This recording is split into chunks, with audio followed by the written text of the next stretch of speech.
संसद में ऑपरेशन सिंदूर पर बहस से ठीक पहले सुबह सुबह खबर आई पी चिदम्बरम, जो कि कांग्रेस के वरिष्ठ नेता हैं, उनकी तरफ से उनका यह बयान सुर्खियों में आ गया कि पहलगाम में जो आतंकी हमला हुआ था वो आतंकी पाकिस्तान से ही आए थे। ये आप कैसे कह सकते हैं? इससे पहले कि इस खबर उनका यह बयान वायरल होता, दोपहर होते होते खबर आ गई ऑपरेशन महादेव की, जिसमें आतंकी मूसा समेत 3 आतंकी ढेर कर दिए गए। आतंकी मूसा जो है पहलगाम हमले का मास्टरमाइंड था और पाकिस्तान की सेना का सिपाही भी था। फिर दोपहर बाद संसद में बहस की शुरुआत हुई। विपक्षी पार्टियों ने पूछा कि आखिर 28 बार क्यों अमेरिकी राष्ट्रपति ट्रंप कह चुके हैं कि हमने मध्यस्थता कराई।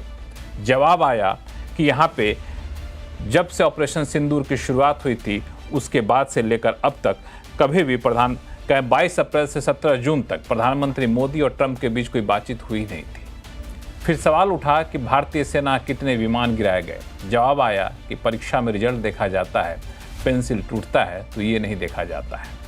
इन सारे बहस के बीच क्या अब माना जाए कि जितने भी सवाल उठ रहे थे ऑपरेशन सिंदूर पर वो खत्म हो गए, या अभी भी कई सवाल जिंदा हैं? क्योंकि ऑपरेशन सिंदूर पर संसद में बहस जारी है। आज आवाज अड्डा में करेंगे इसी पर खास चर्चा। नमस्कार, मैं हूं लक्ष्मण राय और चर्चा में शामिल होने वाले अपने मेहमानों से आपका परिचय कराऊं। इससे पहले आखिर सुनिए किस किस तरह के बयान आए हैं बहस के दौरान। हमारी सेनाओं द्वारा की गई वेल कोऑर्डिनेटेड स्ट्राइक्स ने 9 टेररिस्ट इंफ्रास्ट्रक्चर टारगेट्स को प्रिसीजन के साथ, सटीकता के साथ हिट किया। 100 से अधिक आतंकवादी, उनके ट्रेनर, उनके प्रशिक्षक, उनके हैंडलर लश्कर-ए-तोयबा और हिजबुल मुजाहिदीन जैसे आतंकवादी संगठनों से संबंधित थे।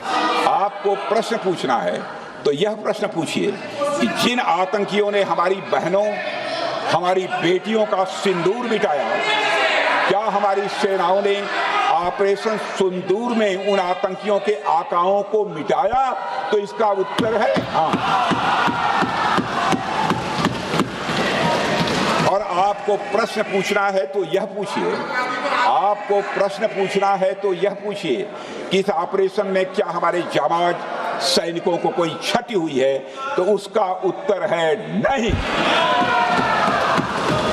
At no stage in any conversation with the United States was there any linkage with trade and what was going on. Secondly, there was, please listen. Secondly, there was no call between the Prime Minister and President Trump from the 22nd of April when President Trump called up to convey his sympathy and the 17th of June.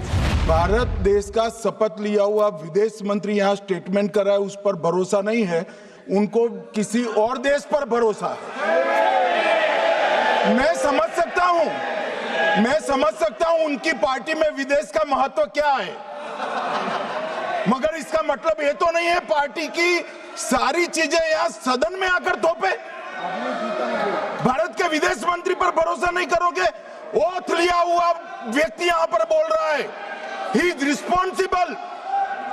माननीय अध्यक्ष जी, इसीलिए ये वहां बैठे हैं और 20 साल तक वहीं बैठने वाले हैं।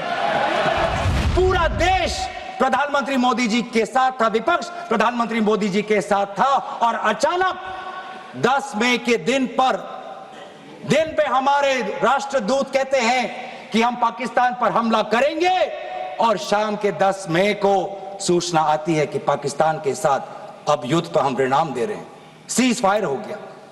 क्यों? कि 100 दिन गुजर गए और वे 5 दहशतगर्दियों को यह सरकार पकड़ नहीं पाई।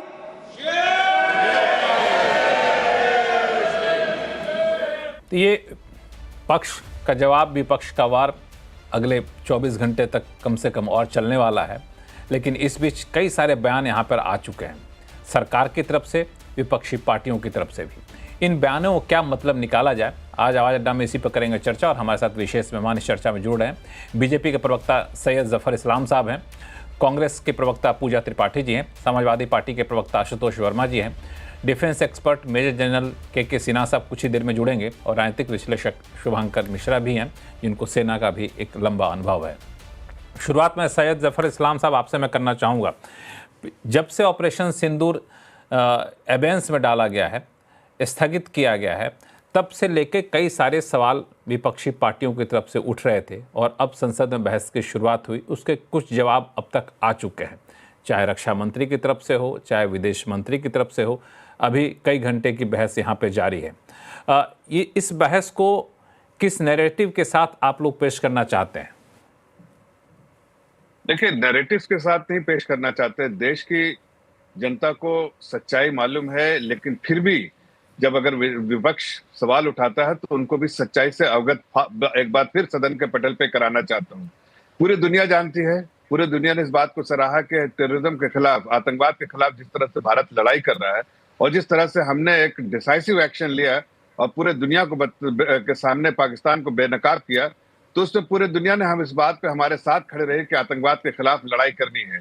हमारा मकसद बिल्कुल साफ था कि आतंकवाद के खिलाफ लड़ाई थी, इसलिए आतंकवादी ठिकानों को हमने नष्ट किया, आतंकवादियों को मारा और ऐसे जगह जहां कोई सपनों में भी नहीं सोच सकता था कि वो आतंकवादी ठिकाने और जहां से टेरर फैक्ट्री शुरू होती थी, उस टेरर फैक्ट्री को नष्ट नाबूद करने का काम जो हमने किया, ये शौर्य हमारे सैनिकों ने दिखाया और उसके लिए जो है जितनी भी उनकी वाहवाही की जाए कम है। लेकिन विपक्ष तो विपक्ष है और वो भी कांग्रेस की मानसिकता वाली विपक्ष, तो उसको पूरे कांग्रेस की नजर लग गई है, इसलिए वो उसको उसी तरह की भाषा बात करने लगी जैसे वो पाकिस्तान के हिमायती है, पाकिस्तान के हितैषी है और उनको अपने सेना के शौर्य जो दिखाया, पराक्रम दिखाया, उसके बारे में उनको कोई जो है उसके तारीफ करने से परे रहते हैं।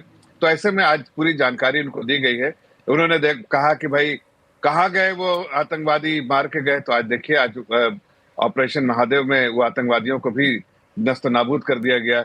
उन्होंने कहा कि भाई इतने बार ट्रम्प ने कहा, उसका भी जवाब आ गया कि कोई बात नहीं हुई, कोई चर्चा नहीं हुई, कोई वार्तालाप नहीं हुई।